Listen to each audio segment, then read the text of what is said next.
What's going on, guys? Welcome back to the Discord. Hopefully you guys all had yourself a great long weekend. I want to make this video really based off of some of the plays that were chalked up on Thursday for Friday, and then go through how to kind of, find your entries and find your exits and how to hold on to plays a little bit longer for those of you guys who wanted. And also to make sure I did address the new members, welcome in all the new members. We're very happy to have you guys. Make sure you guys go to the EDU section and get all the information required to really be successful in this market. Please do not just simply jump in here and start yelling on different things. That's not how we do. We like to base everything on education, sticking to the rules, only associating a certain amount of your account per trade, understand what risk management in, all these things and more, guys, in the EDU section. Get in there. And for the members who've been here for a long period of time, do not forget, we do have some books loaded into that section, okay? We have some volume price analysis books loaded in there. We have some trading psychology books loaded in there. Make sure you guys are chipping away at those pieces. Make sure you guys are fully getting all the information required to be successful in this market. Even though you have green days and green weeks, you can always learn more. The moment we stop thinking that we cannot learn anymore, we start pedaling backwards. All right, so let's just keep this thing moving forward. Let's get into it. So I want to start here.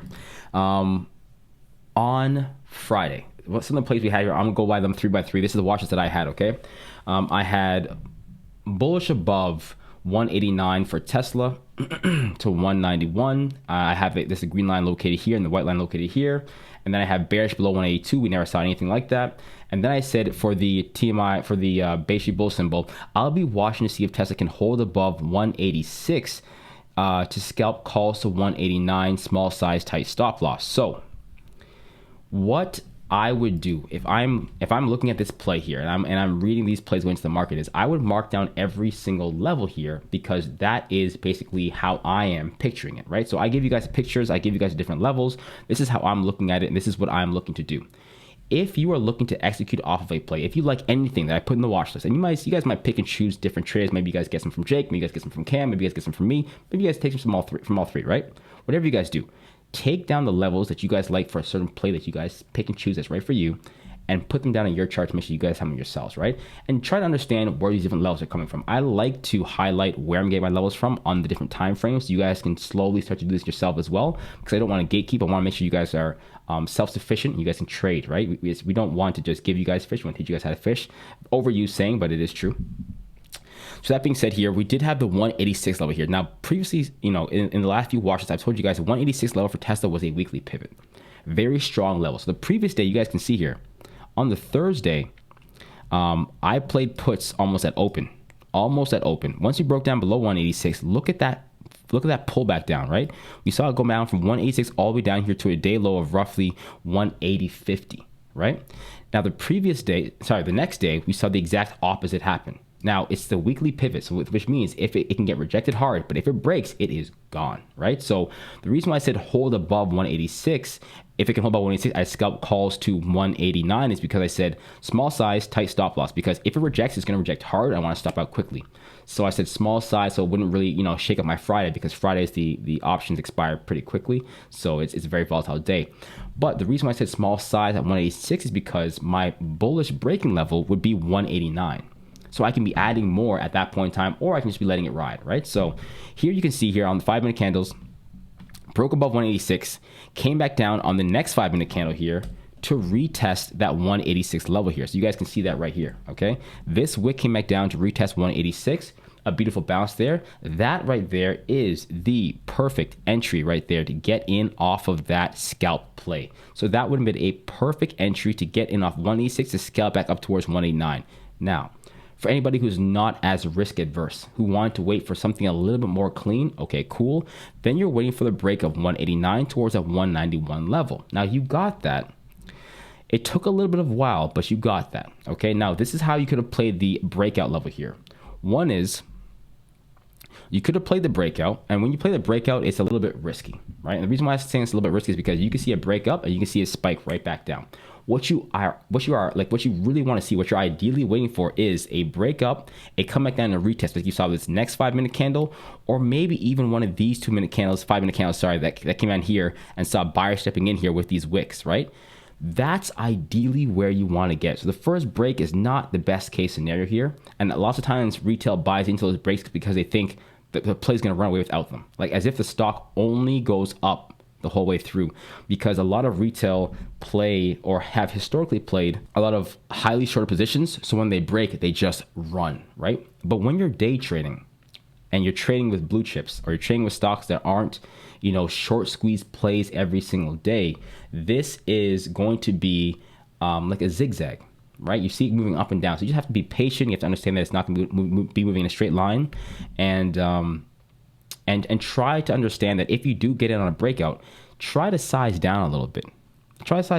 And then once you get that retest of support, you can always average in. Or if you size down a little bit, let's say instead of going in 10% of your account, you go in 5% of your account, and then it actually rips and never comes back down, those 1-10 chances, you're still in the profit with the 5% of your account. Your account's still gonna be going green. It's just not gonna be full size, but at least you are playing aggressive and defensive at the same time. That's what we really try to get after, right? So here's an example here. You see our break there, you saw a retest here, you saw some wicks at the bottom here, and then Tesla from this point on really continued to rip here all the way up, as you guys can see here, to a day high of 198. Now, for those people who said, hey, how would you stand this play longer? How could you stand this play longer? Well, you guys can see here, I have a zone here, right? I have a zone here that you can see these 5-minute candles never close below. The only time where these candles actually crossed below this zone here was roughly at around 11:10, when this already moved from the 186 bounce all the way up here to 191. So that play would have already been up 100% off of just the strength of that move alone. But if you held on to this play until you saw the first 5-minute candle close below the zone, you would have held on to the play until 140, which would be roughly at 196. That would be a long period of time to hold on to a play.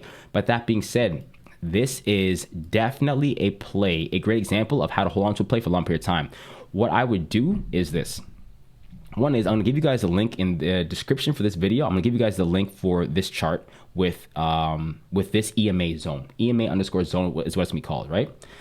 So you guys can put onto your chart and you guys can stay into a play. Once you're in a winning play, you can stay into that winning play a little bit longer with these zones here. And it's going to have some EMAs there, but it's going to give you guys a little bit of buffer, a little bit of a visually appealing buffer like this that you guys can see to kind of really give you a little bit more confidence in regards to holding on to plays. But if I'm scalping into a play, I'd be getting in here, I'd be getting in here, I'd be exiting here.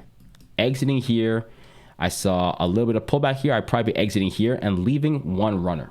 Now that one runner would basically have a break, a stop loss of maybe a 10%, 15% profit take, and anything above that, I'm just gonna let it go. So let's say I'm up, 30% here. I'm gonna give myself a little bit of wiggle room. The vast majority of my plays are already cashed out, but I want to give myself a little bit of wiggle room. It is high risk, high reward, but if you want to stick onto those plays that go a little bit longer, that's how you do it. Now, I would not hold on to those plays with the bulk of my play. I would be adding in, as you can see here, I would be adding in. I get in the small size here, 1. I get in again here if I feel so fit, 2. And then I'm exiting. Once I get to my target price for that breakout level, I'm exiting a little bit here. After that, I'm exiting a little bit more and trimming down a bit by bit. If you only have 1-2 contracts, that's fine. You can hold on as long as you want until you see that breakdown up around this level here. Or if you ever get to the point where you're like, what, this is good enough for me, you can just take your profit. But that's how I'd hold on to play a little bit longer by just letting it ride those EMAs up. And that's it, all right? So on to the next one, CVNA. The CVNA levels that I had here were bullish above 1133 to 1220. I said I'll be watching to see if CVNA can hold above the 1120 level and open a starter position. Okay, so this is 1120 for CVNA, and these contracts were up 170%. I think they went up over 200% if I held on for them all day, which I didn't. But here's another example of 2 different opportunities to get into, 2 different correct opportunities to enter into a play, right? You could have got in here after the break here. I'm just going to draw this out. After you had the break here, you could have got into the break where I have 2 circles here, right? There's a break. You could have gotten there. It's a bit risky. You had a little bit of a pullback with these 2 5-minute candles here. I'm going to just open this up a little bit so you guys can see that. You had these 2 5-minute candles here. You could have got in right here. That's fine. Or if you missed it and you were kind of a bit disappointed here, you could have came in here off of this retest of the 1120 level, and this is roughly at 1130. I got into, we were off the live at this point in time. I was on a video call with the guys, with Cam and Jake at that point in time, but I got back into calls again once I saw this retest here with a very small size at the end of the Friday, and it ripped up again, right? So the levels that we're giving you guys seem to be, I've reviewed the last month worth of plays, and they seem to be pretty much on point. It seems like when we do have levels that are, I like to call them greenlit, they're pretty accurate. I'm talking about like 85, 95% accuracy once the levels are hit. So once we do see a test here of this 1120 level, I mean, this thing ripped up to 1190, which is roughly, I mean, on a Friday, a pretty significant rip there. Like it was a pretty significant move. This was actually the perfect setup there. Anyways, point is, there was a few different opportunities to get in there. The breakout, as you guys can see here, the breakout moved up. I'm just gonna show you guys here. The breakout was a 4.3% play. The retest, if that's what you waited for, that ideal entry, was a 6.8% play. Now, the only thing is, for the retest, if you're waiting for that, your emotions throughout that time period would tell you to chase. And your emotions throughout that time period would tell you effed up, and you would get in your own head and you would say, you know, I don't know what I'm doing. I made a mistake. I shoulda, woulda, coulda, had.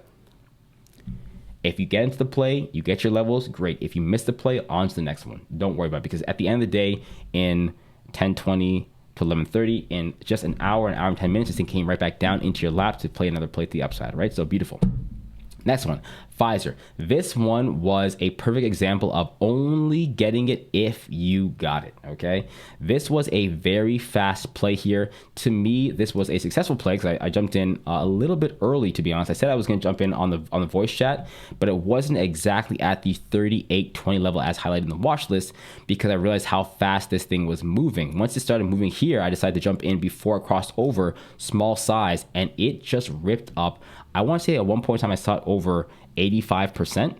I only cashed that at around 45, 50. So I missed out on 30% because that's how fast it was moving, right? It was on Friday. But with this, I want to highlight an opportunity here, right? With Pfizer right now, we are coming back down to a level, in my opinion, where I think we could be seeing another move to the upside after we retest support. So keep an eye out for Pfizer at 37.36. I think if this can come back down to retest support here, we could see another move here, the same thing that we saw with Shopify, right? Shopify, we wanted it to come back down towards 59.80. It came back down towards 59.80, bounced. The following day, it just ripped. It ripped from 60 all the way up here to 64. Contracts flew up over 100%. It was beautiful. Now, here, we're just now seeing Shopify hit at that 57.04 level. I'm just realizing this now that I'm on the video making you guys a weekly update. Shopify is going to be on my watch list. If Shopify can break above 59.80, what I have, 59.81, which is the day high from 59.82 is what I'm going to highlight here. 59.82.